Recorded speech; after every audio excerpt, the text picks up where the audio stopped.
Got a 2012 WRX here today. We're going to be pulling the transmission out. I printed out the service info, so we're going to be following that step by step here. Starting with the negative battery cable. We're going to be removing the starter today, so make sure you do this before you touch that starter, because otherwise you're probably going to see some fireworks. Already you can tell that this has got some go fast parts on it. It's got some Mishimoto and some other aftermarket bits, so it's going to be a little bit different from your car, so just keep that in mind. Alright, this intercooler is next. It's got to come off, so we're going to remove the clamp for this air bypass tube that's right here on top. Just going to let that hang. And then down here is a clamp for the air duct for the intake. That's going to be an 8mm. Just loosen that up. Okay, then we've got this vacuum hose for the bypass. Just pull that off. I'm going to leave it dangling right there. And we've got one mounting bracket. Should be a 12mm.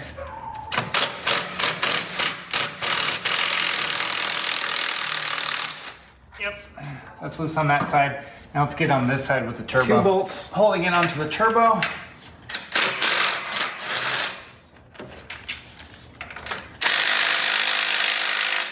Nope, not that one. Alright, here we go. That was pretty tight. Alright, you can see that's loose. We'll get the gasket off there. Hopefully we can save it. Okay, we got her. I'm gonna stick this over in the parts pile here. While I'm doing that, you can search for a copy of this manual for yourself. I've got a link in the description that'll take you to the PDF for that. So if you want to save a PDF, you can do that, or you can scan the QR code that's on the screen. Either way, you can follow along step by step if you want the technical info on any of the stuff that we're doing. It's kind of obvious that this clutch has been done before. We've got some broken pieces here, including this. This is the radio frequency ground. That's been cut, so if yours is still intact, go ahead and remove it. I'll fix this when we put the transmission back in. And coming back here, I'm just going to take a rag, kind of put it there into the turbo to protect it. I don't want any nuts and bolts, rocks or whatever getting in the turbo and ruining that, so this will just protect it here. And look way down there, we've got a couple of connectors. Let me unplug those. This connector is not mounted to the bracket, but that's okay. We can just disconnect it. And this one that is mounted, okay, there we go. We'll put this little harness up out of the way, and then we got to move on to the clutch slave cylinder. Looks like a couple of 14s holding this guy on. All right, I'm going to pull this cylinder up and out of the way and just kind of zip tie it right here to the intercooler bracket. I just want to keep it up and out of the way of that transmission, and I want to make sure that this hydraulic hose doesn't get pulled or broken. There we go. That should be good right there. And back down here, we've got this engine hanger bracket. It's this is where you pull the engine. Let me get those two 12s off of there.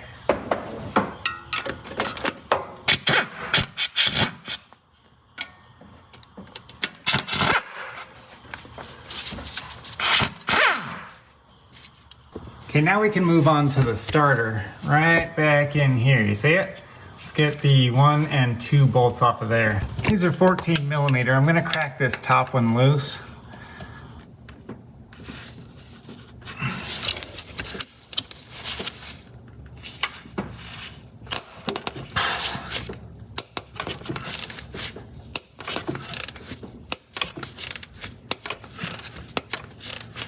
This thing is on there pretty tight. This bolt doesn't want to come out real easy.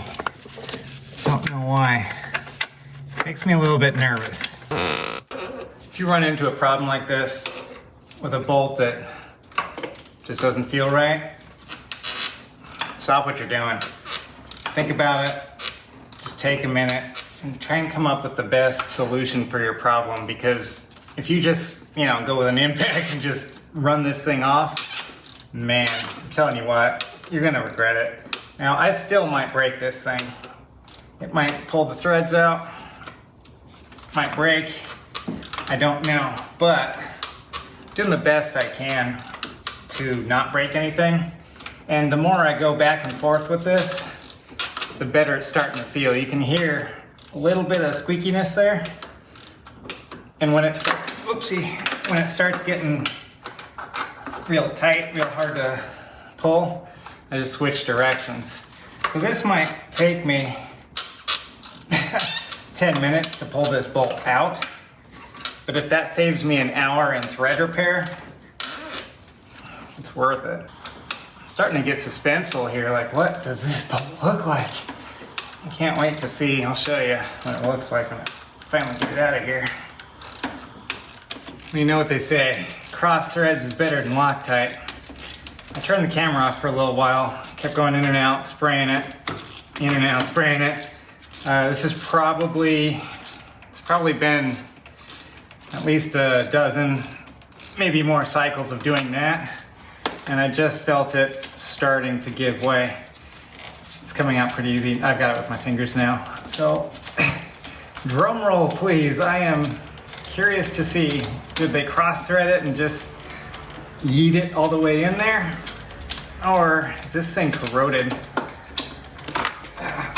Let's find, oh boy, yeah. Ooh-wee. Yeah, that's bad.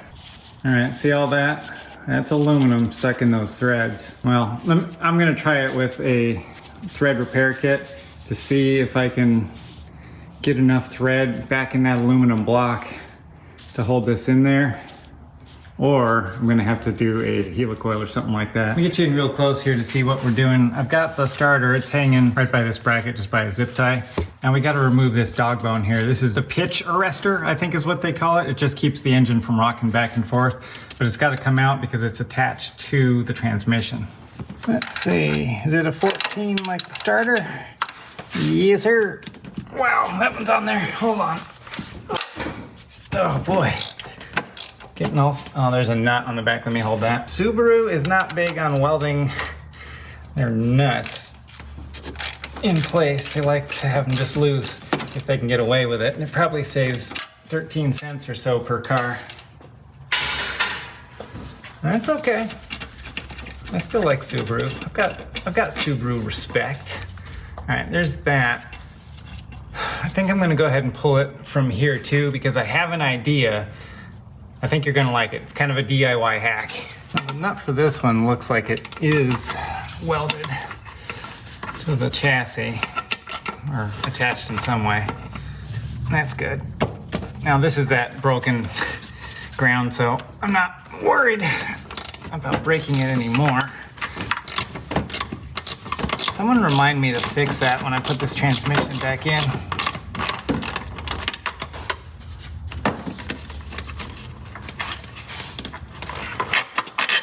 Okay, pitch arrestor dog bone thingy out. You know what? I'm gonna put this hanger back in because the special tool that you're supposed to use, the factory tool, uses these bolt holes. That's why the manual says you should take this out. But since we're not doing that, let me turn this around. I think that's the way it goes.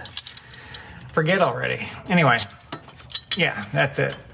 So the special tool is just a rod. You know, it's a threaded rod. It goes between here and the chassis, back here somewhere. Probably where that pitch arrestor got bolted down to. And that threaded rod can move the engine back and forth where you want it. But that's a $1,000 tool. I'm not gonna go buying that tool just to do that. With the dealerships deal with those things. When I try to ratchet strap, it's too long.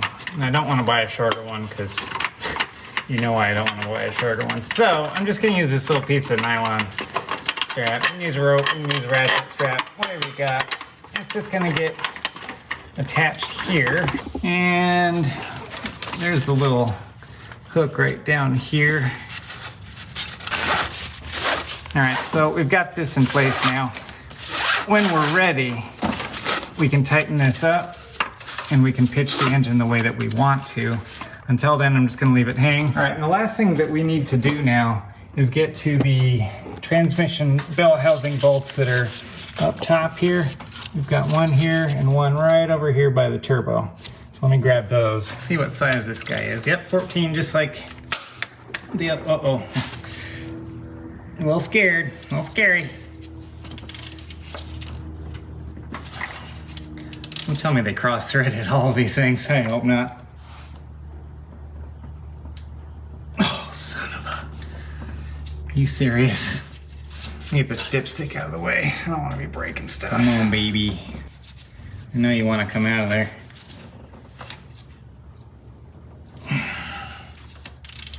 Come back this way. Tighten it up just a tiny bit, and we can go back to loosening. Come on. Ooh. Oh boy. Okay, all right, it feels okay. I'm just nervous now because of the way that top bolt on the starter came out. Now everything that gives me trouble today is just gonna make me start sweating. That sucks. But you just gotta keep on motoring here.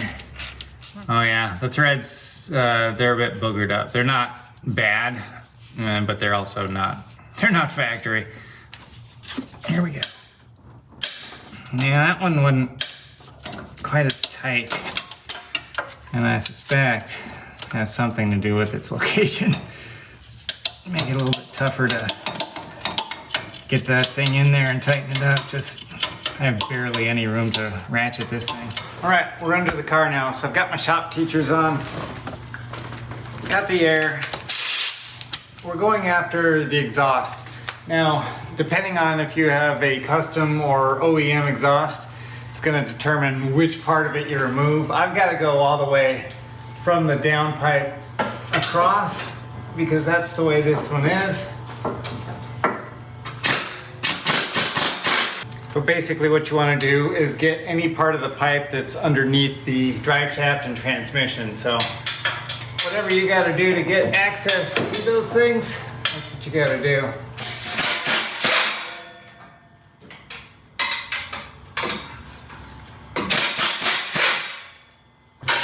All right, there's that center section. And we got yourself a downpipe. All right, cool. All right, so that little drain plug right there, that is a T70. Let me grab one. Yeah, whew. Got her.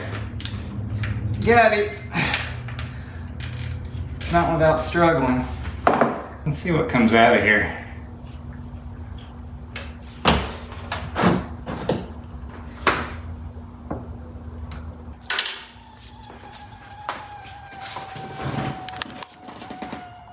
Okay, that's what it looks like here.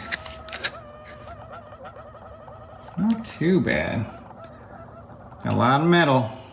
A lot of metal in there. But no metal chunks, so that's promising, I guess. We're gonna have this transmission rebuilt at the same time we're doing the clutch here.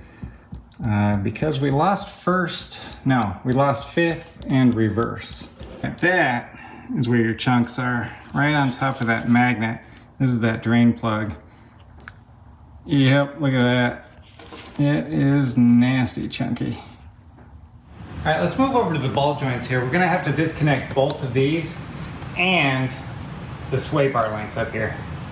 All right, we're just gonna take off this one top part of the sway bar link here. There we go. Yeah, there's still some pressure. This is an aftermarket sway bar, so it's giving a lot of downward pressure right now to this control arm and the bolt. So let me go ahead and just jack up the control arm and we'll be able to get that thing out of there. I don't have a screw jack yet, so I gotta make do with what I have for now. Just got this lift, so sorry about all the shenanigans here.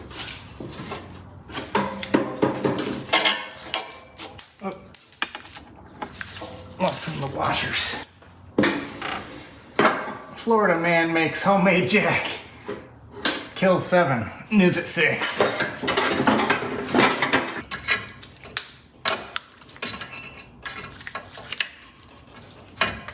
Oh, there we go. Just gotta work it. Work it. Right, ball joint nut's gonna be a 19 on this one here.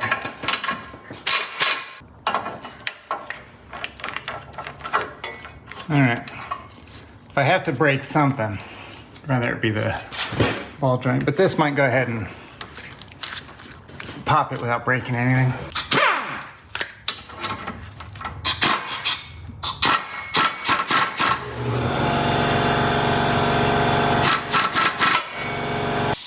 All right, hopefully you can hear me now. But that ball joint popper did its job, look at that. And the idea here is to just let this knuckle give it some freedom. Give it freedom to move out this way because the CV axle needs to get popped out of the transmission and come out this way. So there we go. All right, just get yourself your favorite little pry bar. Bring it right up in there and give it a little stab there. Yeah, came right out. No problem. Shouldn't fight me on this side either. Should be pretty easy. There you go. Now I can just kind of pull these out.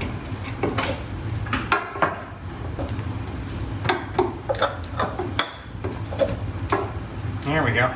All right, let's move just back a little bit right there. We got to get the transmission cradle bracket out of here.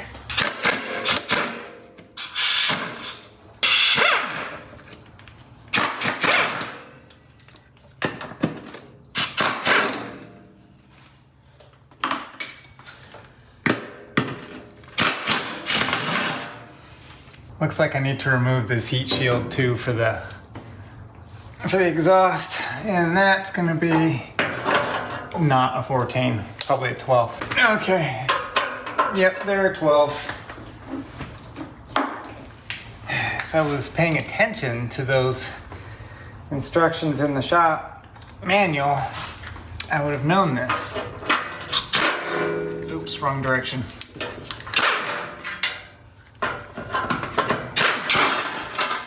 All right, heat shield down. Do that first. Grab your 14 and get this back out. That's it. Gonna go ahead and pull this bracket. That's just gonna make it easier to lift with the jack. Don't have these studs hanging off of it. And turning around, we gotta get the drive shaft disconnected.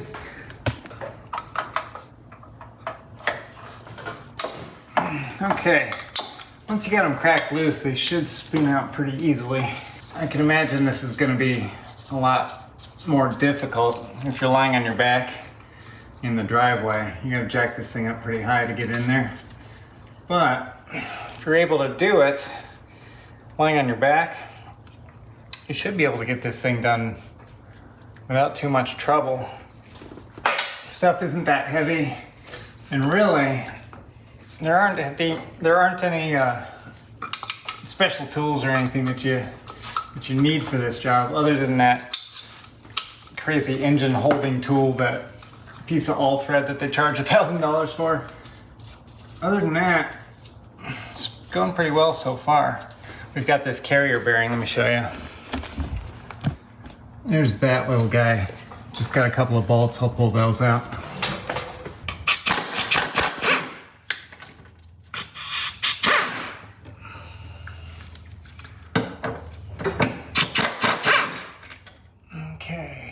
Kind of swinging.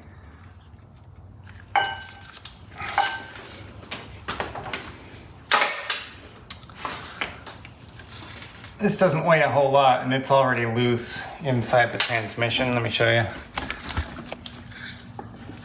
See that? It's just sliding in and out. So what I'm gonna do now is bump you around a little bit. I'm just gonna turn this, get the nut off of that last drive shaft bolt, kind of wiggle it off. Okay. Then I can just pull it straight out and try to be careful to do it straight so that the seal doesn't get damaged. Okay. There you go. If you didn't empty your transmission, if you didn't drain it, it'd be draining right now. You can put that little guy on there. Put this guy on here. Give her a little twist.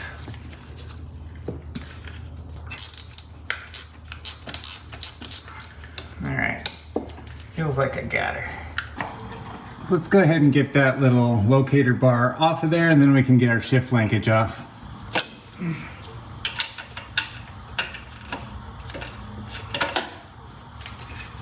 Okay, I got this little guy. Okay, that's off. And this is the shift bolt. That came tumbling down as soon as I pulled that bracket down. All I've got left are the 4 bolts, the bell housing bolts at the bottom of the transmission. It's gonna be hard for you to see because I've got this table in the way, but they're real easy to spot. They're right just at the bottom. Let me grab those.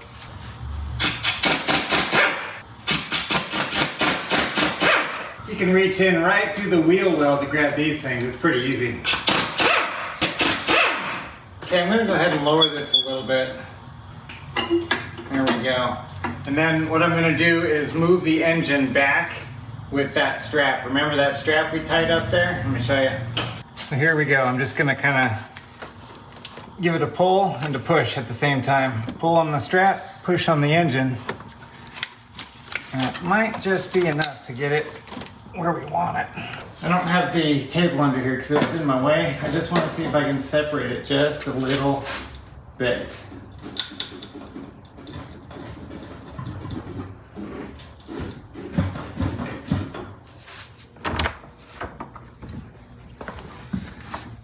Well, today is tomorrow.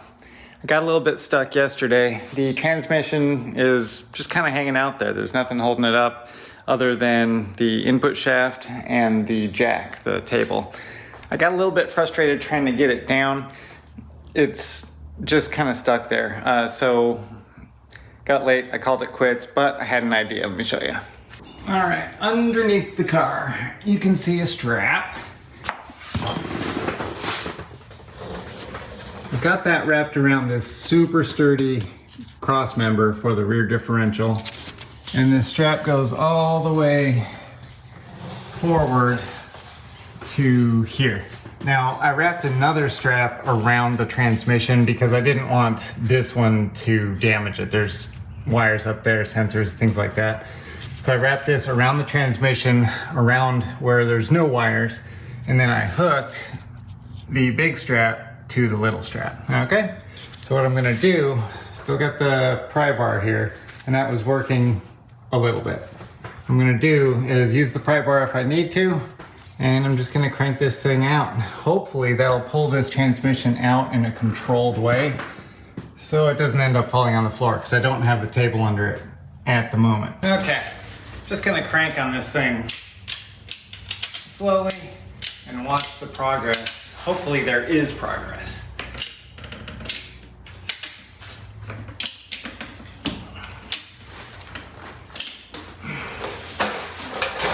Yeah, there's a little gap. We'll keep going. Oh, did you see that? Almost lost the pry bar when I started moving the strap. Oh, did you see that? I think we got some real movement that time. I'm doing it slow because I don't want a transmission falling. Oh yeah, I see some serious daylight in here. I'm so excited. Let me show you because I don't want you to miss this. Okay, up here now, let's have a look. You can see that the gap here has closed up top, so the transmission is walking like this. So what I'm gonna do is go back down there and release the strap a little bit to hopefully get this down that way. Oh yeah, so that was pretty dramatic, but we've got so much room here now. Okay, here's the final thought. I'm gonna use just this little plastic wedge here and put that way down in here, like that. That's gonna keep this from closing when I pull that ratchet strap. So let me go ahead and tighten that strap, and then we'll see if the bottom can kick out a little bit and we can sort of wiggle this thing out.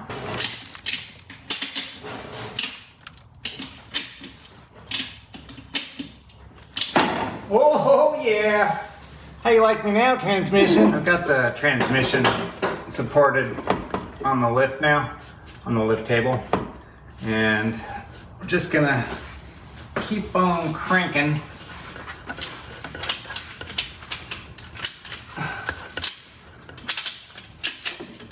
There you go. He's just sliding right out now. I'm not putting anywhere near as much force as I was on it. Let me lower it down a bit. There we go.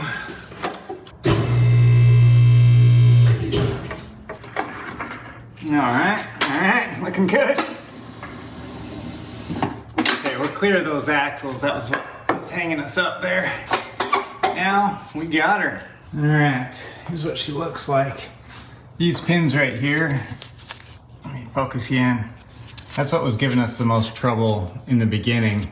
They're pretty corroded and they were probably stuck to the engine, sort of welded on there. This one doesn't look as bad. This guy, yeah, that was our problem child. So we've got, oh yeah, that's the clutch throwout bearing. It is completely hooped. That thing's got to get replaced, so we're probably doing a clutch also. All right, well, we've got still the strap sort of tied to the transmission. I'll get that off, roll this thing out of here, and we'll put it in the back of the Tundra, get that off to the rebuild shop. While we're doing that, I'm gonna do the clutch. I won't record the clutch, but I'll record the transmission going back in the car, so get subscribed for that. You'll see that when it comes out. Now, as far as DIY goes, doing this in your driveway, that's gonna be pretty rough. I would say definitely have someone to help you out, maybe a pry bar on top and strap on the bottom so you can wiggle it. And you're gonna have to do all this stuff on your back, which is gonna be pretty rough, and you gotta jack this thing up pretty high for that. So be aware of that. Make sure you have plenty of time. It's gonna take you a while to do. This took me all day. Matter of fact, today is tomorrow, as I said, and it only took a little while today, but I had to stop and just kind of recharge. So DIY, kinda.